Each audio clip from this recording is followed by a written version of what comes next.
মালিক ইয়াউমিদ্দিন, যিনি বিচার দিবসের মালিক। বিচার দিবসের মালিক কে? আল্লাহ।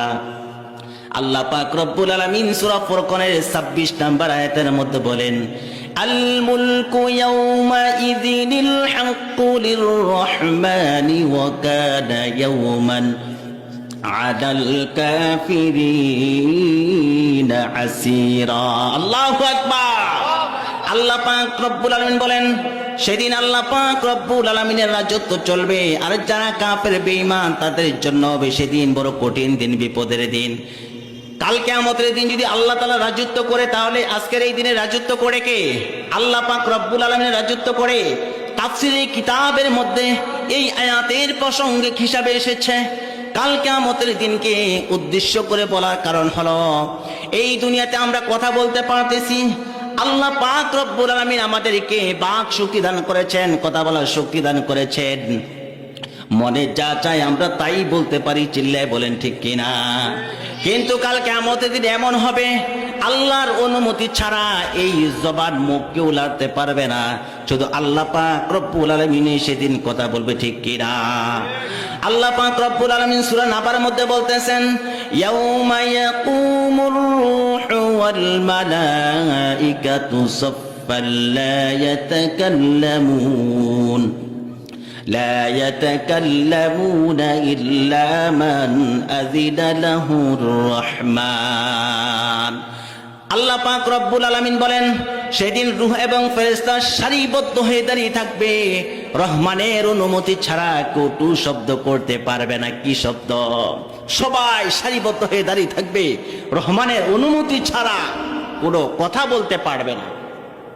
তাফসীরে কিতাবের মধ্যে এসেছে, ইয়াউমিদ্দিনের তাৎপর্য ইবনে আব্বাস রাদিয়াল্লাহু তাআলা আনহু হতে বর্ণিত, আল্লাহ পাক রব্বুল আলামিন কাল কিয়ামতের দিন বান্দাদের প্রতিফল ফলাফল দান করবেন। যেই বান্দা ভালো কর্ম করবে, আল্লাহ পাক রব্বুল আলামিন তাকে ভালো ফলাফল দান করবে, আর যারা খারাপ কর্ম করবে তাদেরকে খারাপ ফলাফল দান করবে। এই দুনিয়াতে আমরা যারা ভালো কাজ করব, আমরা ভালো ফলাফল পাবো, আর যারা এই দুনিয়াতে খারাপ কর্ম করব, খারাপ ফলাফল পাবো। তবে আল্লাহ পাক রব্বুল আলামিন যদি কাউকে ইচ্ছা করে ক্ষমা করে দেয়, এটা কার ব্যাপার? এখন আমার জানতে চাওয়া মন, আমরা কি কাল কিয়ামতের দিন ভালো ফলাফল দেব না খারাপ ফলাফল? এই ব্যাপারে তাফসীরি কিতাবের মধ্যে খুব চমৎকার একটা হাদিস উল্লেখ করা হয়েছে। হাদিসটি হযরত আবু হুরায়রা রাদিয়াল্লাহু তাআলা আনহু হতে বর্ণিত। রাসূল সাল্লাল্লাহু আলাইহি ওয়াসাল্লাম সাহাবায়ে কেরামদেরকে প্রশ্ন করতেছে, আতাদরুনা মিনাল মুফলিস? সাহাবায়ে কেরাম, তোমরা কি জানো কাল কিয়ামতের দিন সবচেয়ে দরিদ্র কোন ব্যক্তি হবে? রাসূল সাল্লাল্লাহু আলাইহি ওয়াসাল্লাম কি বলতেছেন, তোমরা কি জানো দরিদ্র কোন ব্যক্তি? সাহাবায়ে কেরাম বলতেছে, আল মুফলিসু ফিনা ইয়া রাসূলুল্লাহ মান লা দিরহাম লাহু ওয়ালা মাতা। ইয়া রাসূলুল্লাহ, আমরা তো দরিদ্র তাদেরকে জানি যাদের অর্থ নাই, সম্পদ নাই, টাকা পয়সা নাই, তাদেরকে আমরা দরিদ্র মনে করি। আমরাও কিন্তু এটাই মনে করি। যাদের ইলিয়টগঞ্জ বাজারে 3 তলা একটা বিল্ডিং আছে, তাকে খুব কোটিপতি মনে করি, ঠিক কিনা? আর যদি কুমিল্লা শহরে একটা জায়গা থাকতে পারে, তাহলে তো কথাই নাই। তাহলে আল্লাহর রাসূল সাল্লাল্লাহু আলাইহি ওয়াসাল্লাম সাহাবায়ে কেরামদেরকে প্রশ্ন করেছিলেন, তোমরা দরিদ্র কাদেরকে মনে করো? তখন সাহাবায়ে কেরাম বলেছিলেন, যাদের টাকা নাই, পয়সা নাই, অর্থ সম্পদ নাই, আমরা তো তাদেরকে দরিদ্র বলে মনে করি। রাসূল সাল্লাল্লাহু আলাইহি ওয়াসাল্লাম বললেন, তারা প্রকৃতপক্ষে দরিদ্র না। কাল কিয়ামতের দিন যারা দরিদ্র হবে, তোমরা জেনে রাখো, আমার উম্মতদের মধ্যে এমন কিছু উম্মত আছে, তারা দুনিয়াতে নামাজ পড়ে, রোজা রাখে, যাকাতের যত বড় বড় ইবাদতগুলি আছে সমস্ত ইবাদত করে, কিন্তু এই দুনিয়াতে কাউকে গালি দিয়েছিল, কাউকে অপবাদ দিয়েছিল, কাউকে রক্ত জড়িয়েছিল, কারো জায়গা জমি দখল করে নিয়েছিল। এর বিনিময়ে আল্লাহ পাক রব্বুল আলামিন যত ইবাদত করেছে, এর বিনিময়ে এই ব্যক্তির যত নেক আমল আছে, সমস্ত নেক আমলগুলি বান্দাদের মাঝে বিলিয়ে দেবে। শুধু তাই নয়, আল্লাহ পাক রব্বুল আলামিন কাল কিয়ামতের দিন যখন বান্দার নেক আমলগুলি বিরানো শেষ হয়ে যাবে আর না থাকবে, এখন পাওনাদার যারা যাদেরকে গালি দিয়েছিল, অপবাদ দিয়েছিল, মিথ্যা তহমত দিয়েছিল, মানুষের জায়গা জমি জোরপূর্বক দখল করে নিয়েছিল, তাদের গুনাহগুলি এই বান্দার আমলনামায় চাপিয়ে দিবে। নাউজুবিল্লাহ। শুধু তাই নয়, তাফসীরের কিতাবের মধ্যে এসেছে আল্লাহ পাক রব্বুল আলামিন এই বান্দাকে জাহান্নামের মধ্যে নিক্ষেপ করবে। নাউজুবিল্লাহ। এই জন্য তাফসীরের কিতাবের মধ্যে যেটা পাইলাম, আমরা যেটা শুনলাম, প্রকৃতপক্ষে দরিদ্র হলো ওই ব্যক্তি যে দুনিয়াতে মানুষকে অন্যায়ভাবে গালি দিবে, গালিগালাজ করবে, মানুষকে রক্তপাত করবে, মানুষের জায়গা জমি দখল করে নিবে, ওই ব্যক্তি হবে সবচাইতে চিরদরিদ্র। ঠিক কিনা? এই জন্য আল্লাহ পাক রব্বুল আলামিন আমাদেরকে সতর্ক করে দিয়েছেন, فَالْيَوْمَ لَا تُظْلَمُ نَفْسٌ شَيْئًا وَلَا تُجْزَوْنَ إِلَّا مَا كُنتُمْ تَعْلَمُونَ। আমার আল্লাহ পাক রব্বুল আলামিন বলেন, তোমরা দুনিয়াতে এমন ভাবে জীবন যাপন করো, ওই দিনের কথা স্মরণ করে, কাল কিয়ামতের দিনের কথা স্মরণ করে দুনিয়াতে জীবন যাপন করো, যেদিন কারো প্রতি কোনো জুলুম করা হবে না। তবে এই দুনিয়াতে যারা জুলুম করবে তাদেরকে বিন্দু পরিমাণও ছাড় দেওয়া হবে না। সতর্ক করে দিয়েছে একজন, তিনি কে? আল্লাহ পাক রব্বুল আলামিন বলেন, وَنَضَعُ الْمَوَازِينَ الْقِسْطَ لِيَوْمِ الْقِيَامَةِ فَلَا تُظْلَمُ نَفْسٌ شَيْئًا وَإِنْ كَانَ مِثْقَالَ حَبَّةٍ مِّنْ خَرْدَلٍ أَتَيْنَا بِهَا وَكَفَى بِنَا حَاسِبِينَ। আল্লাহ পাক রব্বুল আলামিন বলেন, কাল কিয়ামতের দিন আমি ন্যায় বিচারের মানদণ্ড স্থাপন করব। সেদিন কারো প্রতি কোনো জুলুম করা হবে না, বিচার করা হবে না। তবে যদি বান্দা বিন্দু পরিমাণ, তিল পরিমাণও যদি নেক আমল করে, আমি আল্লাহ সেটাও বান্দাদেরকে বুঝিয়ে দেব। আল্লাহ পাক রব্বুল আলামিন বলেন, তোমরা তো দুনিয়াতে বিচার করো, একটা বিচার করতে গিয়ে 10 জন, 20 জন, 100 জন, 1000 মানুষ পর্যন্ত জড়া হও, তারপর ওই বিচারটা শেষ করতে পারো না।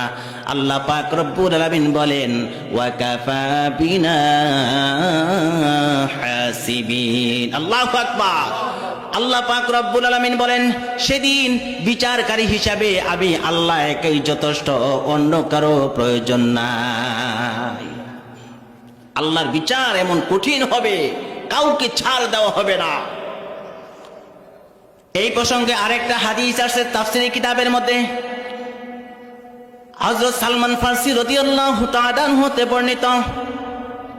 আল্লাহ পাক রব্বুল আলামিন আমাদের বিচারের কাজ ইচ্ছা করলে অনুমান করে শেষ করে দিতে পারতেন, কিন্তু আল্লাহ পাক রব্বুল আলামিন আমাদের বিচারের কাজ করার জন্য, আমলনামা ওজন করার জন্য মিজান বা পাল্লা স্থাপন করবেন। কি করবেন? মিজান বা পাল্লা। এটা এমন লম্বা ও চড়াও হবে, হাদিসের কিতাবের মধ্যে আসছে। আল্লাহ পাক রব্বুল আলামিন যদি ইচ্ছা করেন, সমস্ত আসমান এবং জমিন যা কিছু আছে সব যদি একসাথে করে এটার মধ্যে ওজন করতে চান, তাহলে করতে পারবেন। এত লম্বা এবং চড়াও হবে। ফেরেশতারা আল্লাহ পাক রব্বুল আলামিনকে এই বিশাল বড় পাল্লা দেখে প্রশ্ন করবে, আয় আল্লাহ, এই পাল্লা দিয়ে কি হবে? আল্লাহ পাক রব্বুল আলামিন ফেরেশতাদেরকে জানায়া দেয়, এই পাল্লা দ্বারা আমার বান্দাদের আমলনামা ওজন করা হবে। ফেরেশতারা বলে, সুবহানাল্লাহ, আল্লাহ তুমি পুত পবিত্র, তোমার যেভাবে ইবাদত করার দরকার ছিল আমরা সেভাবে ইবাদত করতে পারি নাই। ফেরেশতারা এই মিজান পাল্লা দেখে এমন আশ্চর্য হয়ে যাবে, বলবে, আল্লাহ তোমার যেভাবে ইবাদত করা আমাদের দরকার ছিল সেভাবে করতে পারি নাই। আচ্ছা বলেন তো আমরা কেমন ইবাদত করতেছি? আমার আল্লাহ পাক রব্বুল আলামিন শুধু তাই নয়, আরো অনেক দলিলাদি প্রমাণাদি শো করবেন। আল্লাহ পাক রব্বুল আলামিন বনি ইসরাঈলের 13 নম্বর 14 নম্বর আয়াতের মধ্যে বলেন, وَكُلَّ إِنسَانٍ أَلْزَمْنَاهُ طَائِرَهُ فِي عُنُقِهِ وَنُخْرِجُ لَهُ يَوْمَ الْقِيَامَةِ كِتَابًا يَلْقَاهُ مَنشُورًا। আল্লাহু আকবার।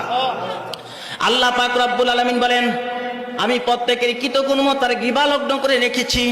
কাল কিয়ামতের দিন বাইর করবো এক কিতাব, এই বান্দা এই কিতাব পাবে উন্মুক্ত, কোনো বেজাল নেই, বেজাল মুক্ত। আল্লাহ পাক রব্বুল আলামিন এর পরের আয়াতের মধ্যে বলেন, ইকরা কিতাবাকা কাফা বিনাফসিকাল ইয়াউমা আলাইকা হাসিবা। আল্লাহ পাক রব্বুল আলামিন বলবেন, বান্দা এও নাও তোমার আমলনামা, তোমার কিতাব নাও, আজকের এই দিনে হিসাব গ্রহণকারী হিসেবে তুমি যথেষ্ট। তোমার আমলনামা, তোমার কিতাব ইকরা, তুমি পড়ো।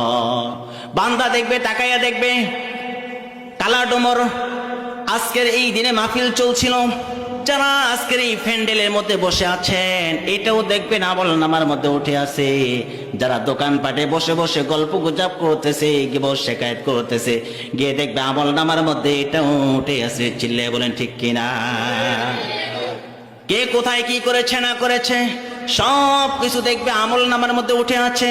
আল্লাহ পাক রব্বুল আলামিন এত এত দলিলাদি প্রমাণাদি পেশ করার পরও আমরা হলাম মানুষ তর্কপ্রিয়, তর্ককে ভালোবাসি, পছন্দ করি। কিছু কিছু মানুষ আল্লাহর সাথে তর্কে লিপ্ত হবে। আল্লাহ পাক রব্বুল আলামিন বলেন, ওয়া কানাল ইনসানু আকসারু শাইইন জাদালা। মানুষ হলো তর্কপ্রিয়। মানুষদের মধ্য হতে কিছু মানুষ আল্লাহর সাথে তর্কে লিপ্ত হবে। আল্লাহ পাক রব্বুল আলামিন এক মুশরিক ব্যক্তিকে প্রশ্ন করবে, ওয়াল্লাহি রাব্বিনা মা কুন্না মিনাল মুশরিকিন। এক মুশরিক ব্যক্তিকে যখন প্রশ্ন করা হবে তার সম্পর্কে, যে আমার এবং আমার রাসূলের ব্যাপারে তোমার কেমন ধারণা ছিল, ওই মুশরিক ব্যক্তি উত্তর দিবে, আল্লাহ তোমার ব্যাপারে এবং তোমার রাসূলের ব্যাপারে আমার আত্মবিশ্বাস ছিল, কি ছিল, ভালো ধারণা ছিল। এই প্রসঙ্গে আরেকটা হাদিস শুনেন। এই হাদিসটি হযরত আনাস রাদিয়াল্লাহু তাআলা আনহু হতে বর্ণিত। হযরত আনাস রাদিয়াল্লাহু তাআলা আনহু বলেন, আমি আল্লাহর রাসূল সাল্লাল্লাহু আলাইহি ওয়াসাল্লামের খেদমতে উপস্থিত ছিলাম। রাসূল সাল্লাল্লাহু আলাইহি ওয়াসাল্লাম একবার হেসে দিলেন। রাসূল সাল্লাল্লাহু আলাইহি ওয়াসাল্লামকে প্রশ্ন করা হলো, ইয়া রাসূলুল্লাহ, ইয়া হাবিবাল্লাহ, আপনি কেন হাসছিলেন? রাসূল সাল্লাল্লাহু আলাইহি ওয়াসাল্লাম বললেন, বান্দা এবং আল্লাহর মাঝে যে তর্ক বিতর্ক হবে এই কথা স্মরণ হয়ে আমার হাসি পেয়েছে। তাহলে আল্লাহ পাক রব্বুল আলামিন এক মুশরিককে কি প্রশ্ন করবে, যে আমার এবং আমার রাসূলের ব্যাপারে তোমার কি ধারণা ছিল? ওই ব্যক্তি বলবে, ওয়াল্লাহি রাব্বিনা মা কুন্না মিনাল মুশরিকিন। ওই ব্যক্তি বলবে, আল্লাহ তোমার ব্যাপারে এবং তোমার রাসূলের ব্যাপারে আমাদের ভালো ধারণা ছিল। এবার আল্লাহ পাক রব্বুল আলামিন বলবেন, তোমার আমলনামায় তো তেমন কিছু দেখা যাচ্ছে না। ওই ব্যক্তি বলবে, আল্লাহ দুনিয়াতে আমি আমলনামা কোনো কিছু দেখি নাই, এই আমলনামা আমি বিশ্বাস করি না।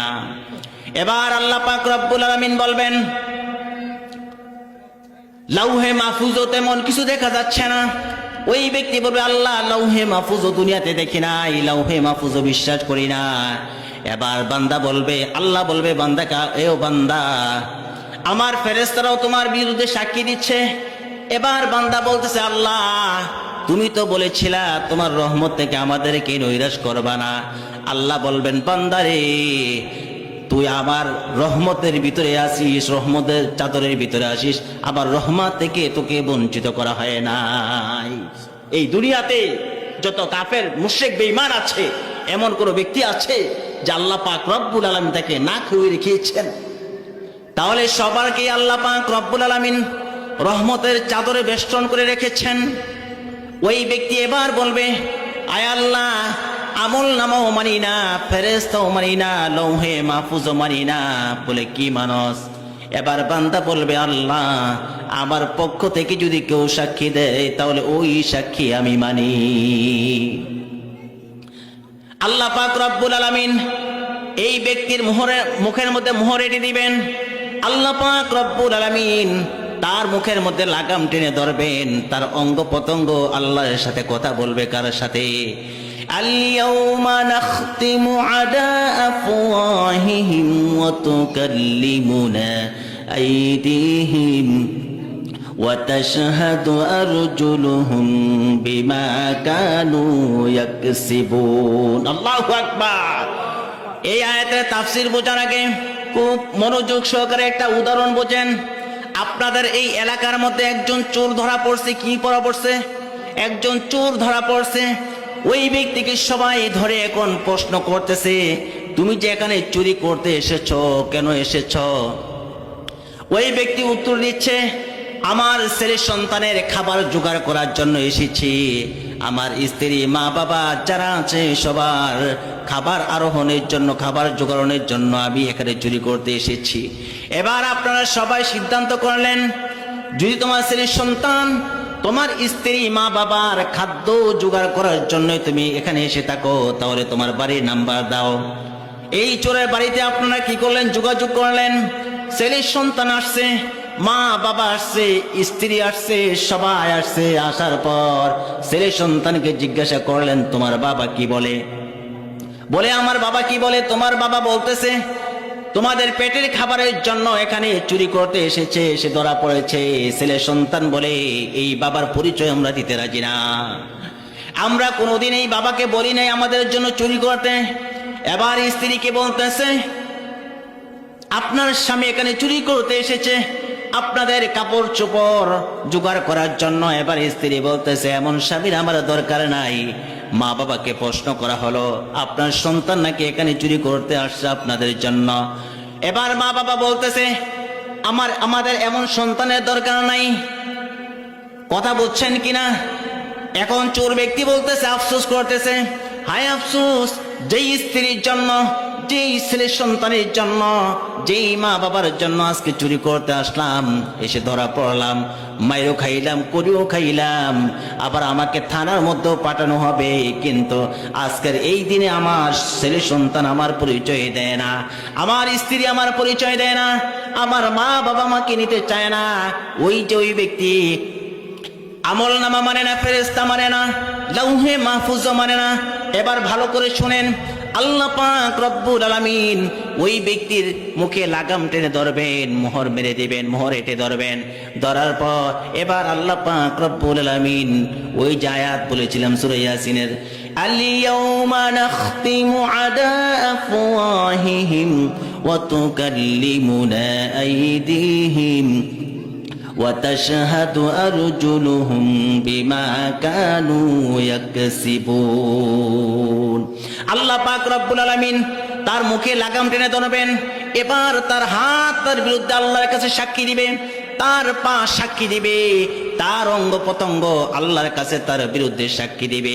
এবার ওই ব্যক্তি বলবে, আয় আফসোস, হে অঙ্গ প্রত্যঙ্গ, তোদেরকে জাহান্নামের আগুন থেকে বাঁচানোর জন্য, তোদেরকে আগুন থেকে বাঁচানোর জন্য, আল্লাহর শাস্তি থেকে বাঁচানোর জন্য আজকে আমি এই মিথ্যার আশ্রয় নিলাম। আজকে তোরাই আমার বিরুদ্ধে সাক্ষী দিছিস, তোদের জন্য আজকে আমি এত কিছু করলাম, মিথ্যার আশ্রয় নিলাম। আজকের এই দিনে তোরাই বুঝি আমার বিরুদ্ধে সাক্ষী দিয়েছিস। এই দুনিয়ার মুসলমান আল্লাহর গোলাম, খুব সাবধান। আজকে ছেলে সন্তানের জন্য, মা বাবার জন্য, স্ত্রীর জন্য চুরি করেন, দাড়ি করেন, এখানে মিথ্যা কথা বলেন, যা কিছু করেন, কাল কিয়ামতের দিন কিন্তু ছেলে সন্তান আপনার পরিচয় দিবে না, মা বাবা পরিচয় দিবে না, স্ত্রীও পরিচয় দিবে না। চিল্লায় বলেন ঠিক কিনা?